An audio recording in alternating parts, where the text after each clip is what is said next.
The end of our story will be told by Tyrone Biddings, our narrator. We will hear his last reading, and he doesn't read a poem this time. Now I know school's almost over. We came to our English class yesterday and found our poems and drawings gone from the wall. Portia was about to freak, along with everybody else, till Mr. Ward surprised us with a class anthology. He'd gone to some quick copy place and made us a book for each of us with copies of our work. It was pretty cool the way he hooked it up. I can't wait to show my mom. It was kind of sad seeing the walls all bare, but hey, today was our last open mic Friday, so it was time for our stuff to come down. Besides, we were only in there long enough to take attendance. Then we headed to the auditorium to have open mic there as part of the assembly, just like Mr. Ward planned. The hall was crowded by the time I got there. I looked around for that reporter, but I don't think he made it. Yeah, well, I thought, his loss. I slipped into a seat in the front row just as the principal called everybody to attention. Sitting up front ain't my thing, but this assembly was different. Our whole class was there, so we could reach the stage quicker to read our work. I was down with that. The principal made a couple of announcements, but don't ask me what about. Nobody was interested.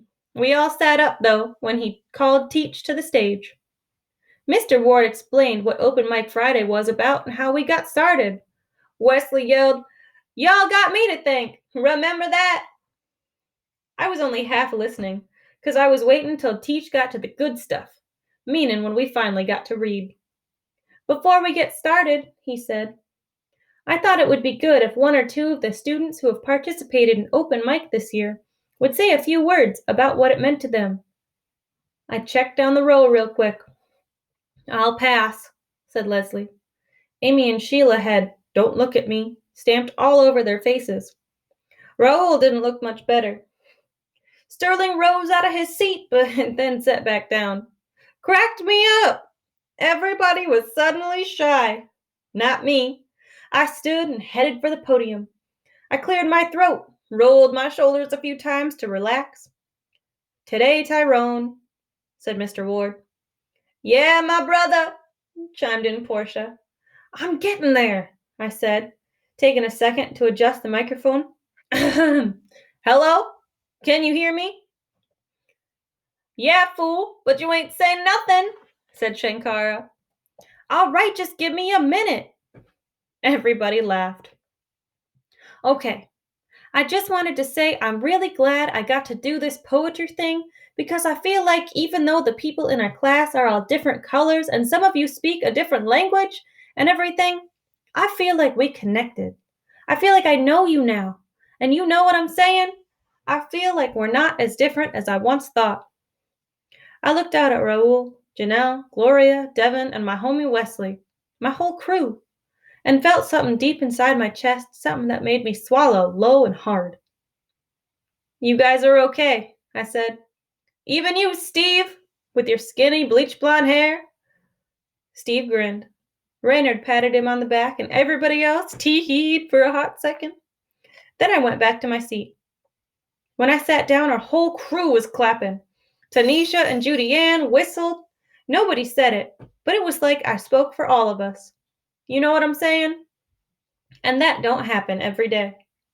I'm glad I didn't choke up there, 'cause now the whole school's talking about that assembly. Probably be talking about it all summer. We were so hot. We sizzled. Shankara read. Raoul did his Zorro thing. My man Wesley and me did a new cipher with a little saxophone from Reynard. And I even got Portia to read her piece again.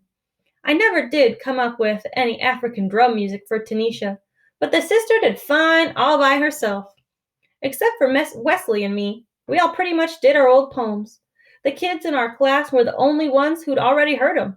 Besides, most of the kids want to wait till next year to break out the new stuff, because Mr. Ward already told us he plans to have open mic in his classes then.